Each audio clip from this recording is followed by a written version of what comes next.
Okay, happy Sunday, everyone. Just showing you a crazy display of LEDs here. There's about 50, 51, I think, at last count. This guy's got 13. This one has 15. And I've just finished doing this guy.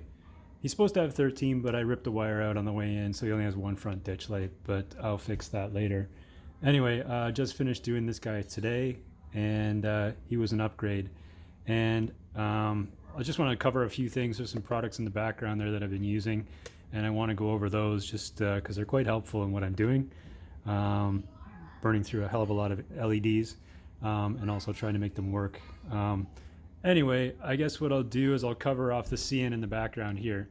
I got this a couple weeks ago, and it was used, has a lock sound decoder in it and everything, and I've been running it. It's nicely paired with the BC Rail 4462, 44, or 4644, but it was squeaky as anything. And so I did pull out the regular lube and lube the axles, but it wasn't that. It was the contact points down here. So if you look familiar with your Athearn Genesis, they have a pin that goes into the truck, and the truck is what picks up the electricity. And that all 6 axles were squeaking like crazy. And so I picked this up from Canadian Tire. It's what I know is contact grease, but they're calling it dielectric grease. It's basically silicone, and it's got conductive stuff in the silicone. And I placed that in between the, what would I call it? I guess right where the pin is. So there's a metal contact inside the truck frame here, and there's a pin in there. I just slid a tiny little bit on a pin, a very tiny little bit. And what it did was 2 things.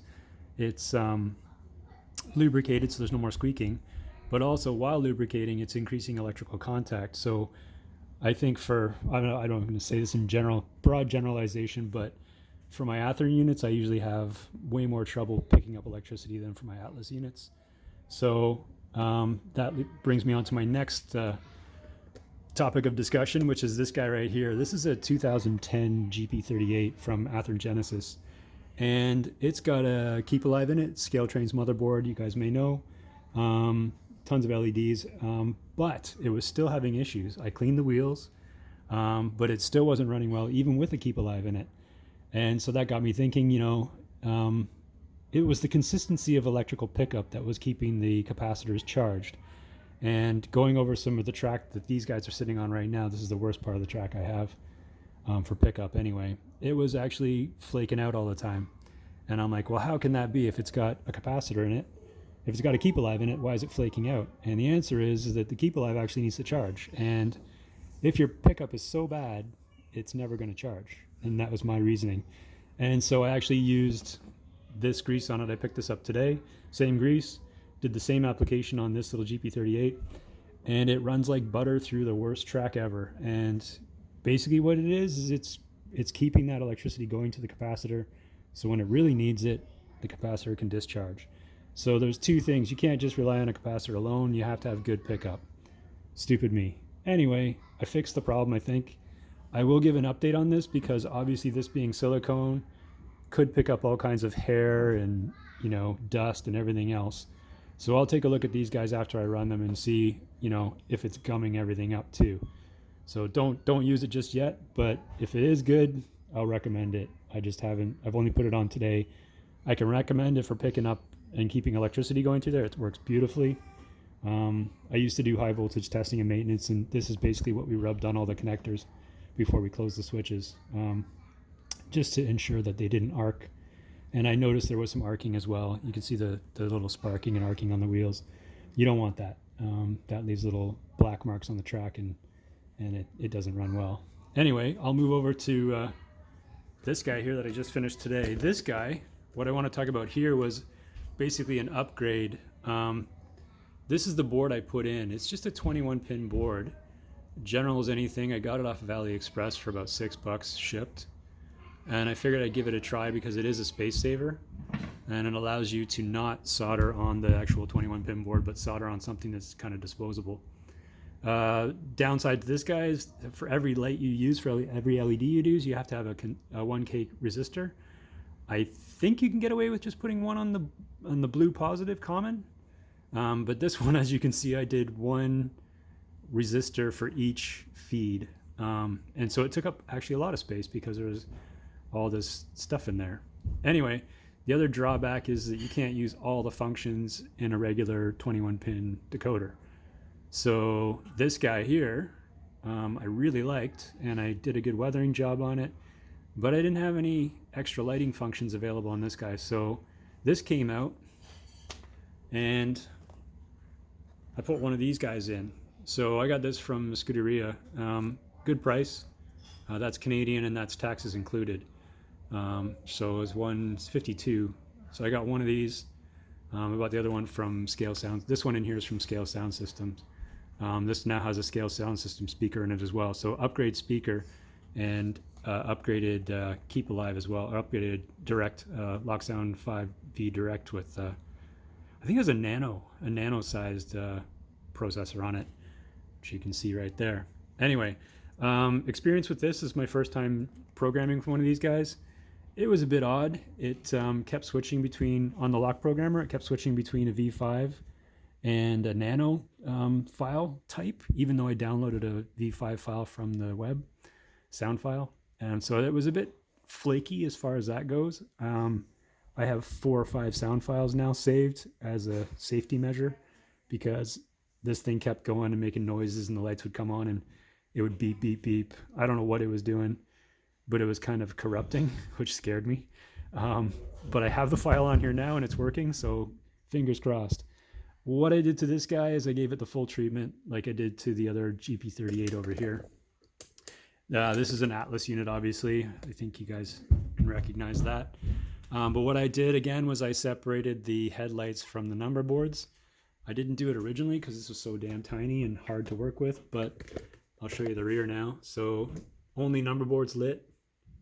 And then when you put it in reverse, the ditch light and the rear headlight come on.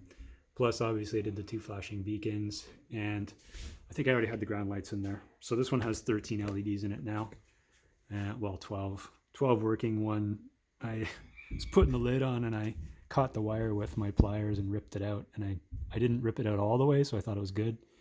I must have ripped it out just enough not to make contact. So now I got to open it up again and repair that. But anyway, this is one of my favorite engines, so I didn't want to let it go without the full treatment. So now it's fully available. And this guy crawls through the worst track you'd ever believe, and it just keeps going and going and going. So fantastic for switching. This guy is going to be awesome.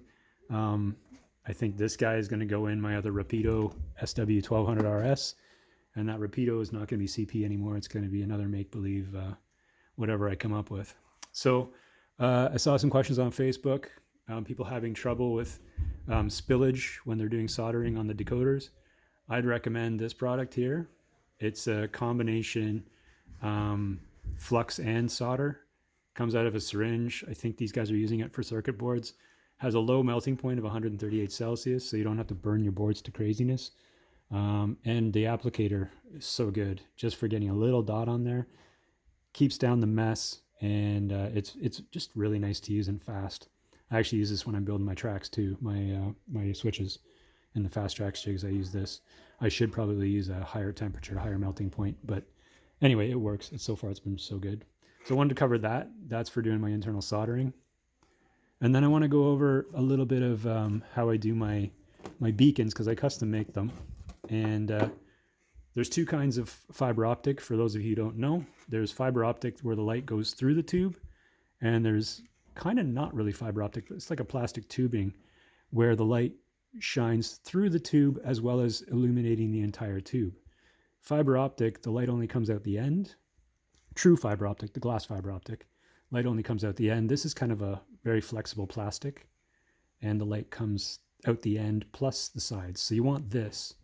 I believe this is 1.5 mil, and that is what I make those beacons out of.